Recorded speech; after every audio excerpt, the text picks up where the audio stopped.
எல்லோருக்கும் வணக்கம். மாடி தோட்டத்தில் நீங்கள் நெய் மிளகாய் செடியை வளர்க்கணும்னு ஆசைப்பட்டீங்கன்னா ஒரு 5 குறிப்பை நீங்கள் கண்டிப்பாக தெரிஞ்சு வச்சுக்கணுங்க. அது என்ன குறிப்புன்னு பார்த்தீங்கன்னா, நெய் மிளகாய் செடி போட்டவுடனே நீங்கள் முளைக்கலன்னு நீங்கள் எதிர்பார்ப்பீங்க. ஆனால் நெய் மிளகாய் செடி அப்படி முளைக்கவே முளைக்காதுங்க.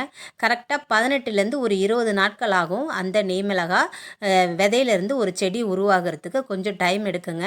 நீங்கள் அதை தெரிஞ்சுக்கிட்டால் தான் இந்த செடியை உங்களால் காப்பாற்ற முடியும். சில பேர் என்ன சொல்கிறாங்கன்னா, நெய் மிளகாய் செடி நான் விதைகள் போட்டு எனக்கு வளரவே மாட்டேங்குது, என்ன பண்ணுறதுனே தெரிலன்றாங்க. ஆனால் நீங்கள் பொறுமையாக இருந்தால் தாங்க இந்த நெய் மிளகாய் செடி நமக்கு முளைச்சி வரும்.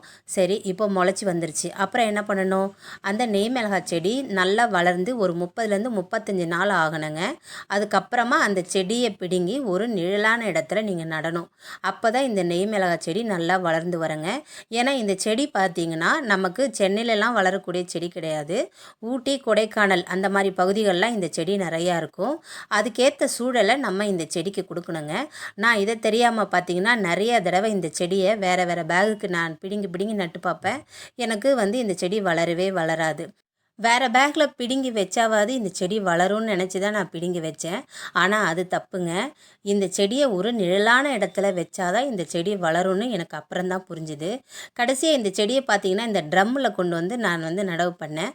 அப்போ இந்த ட்ரம்முக்குள்ளே பார்த்திங்கன்னா நல்ல நிழல் இருந்ததுங்க. அதுக்கப்புறம் தான் இந்த செடி பார்த்திங்கன்னா கொஞ்சம் வேகமாக வளர ஆரம்பிச்சிது.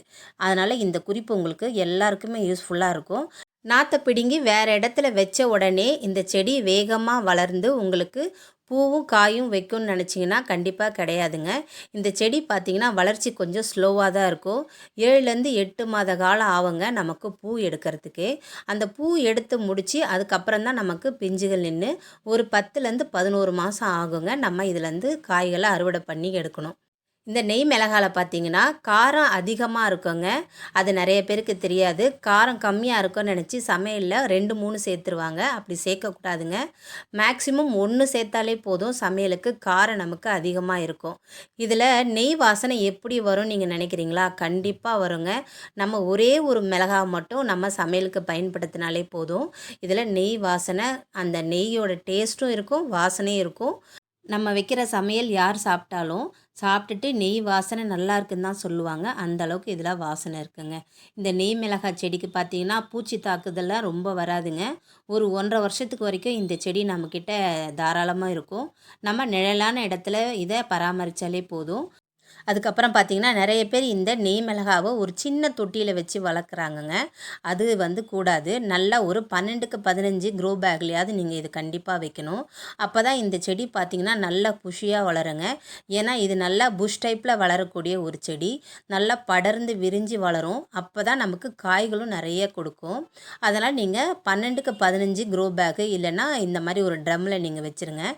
கார்த்திகை, மார்கழி, தை, மாசி இந்த 4 மாதம் பார்த்திங்கன்னா நமக்கு அறுவடை நிறைய கொடுக்குங்க. வெயில் காலங்களில் இதோட வளர்ச்சி பார்த்திங்கன்னா கொஞ்சம் கம்மியாக தான் இருக்கும். நமக்கு காய்களும் நமக்கு வராது. அதனால் வெயில் காலத்தில் இந்த செடியை நடவு பண்ணாதீங்க. இந்த கார்த்திகை மாதம் நீங்கள் செடிகளை நடவு பண்ணிங்கன்னா அடுத்த கார்த்திகை மாதத்துக்கு முன்னாடியே உங்களுக்கு காய்கள் வந்துடுங்க. கார்த்திகை, மார்கழி, தை, மாசி ஒரு 4 மாதம் உங்களுக்கு அறுவடை சூப்பராக இருக்கும். ஏன்னா அந்த மாதம்லாம் உங்களுக்கு குளிர்காலம் வந்துடுது இல்லையா? அதனால் குளிர்காலத்தில் நமக்கு காய்கள் நிறையா கொடுக்குங்க. வெயில் காலம் வந்துருச்சுன்னா இந்த செடிக்கு கண்டிப்பாக நீங்கள் மூடாக்கு போடணுங்க. மூடாக்கு போடலைன்னா இந்த செடி பார்த்திங்கன்னா உங்களுக்கு வாட ஆரம்பிக்கும். நான் சொன்ன சின்ன சின்ன குறிப்பெல்லாம் உங்களுக்கு பிடிச்சிருக்கோம் நம்புகிறேன். லைக் பண்ணி, ஷேர் பண்ணி, சப்ஸ்கிரைப் பண்ணுங்கள். இன்ஸ்டாவில் நம்ம பேஜை ஃபாலோ பண்ணிக்கோங்க. இயற்கை நேசிப்போம். நன்றி.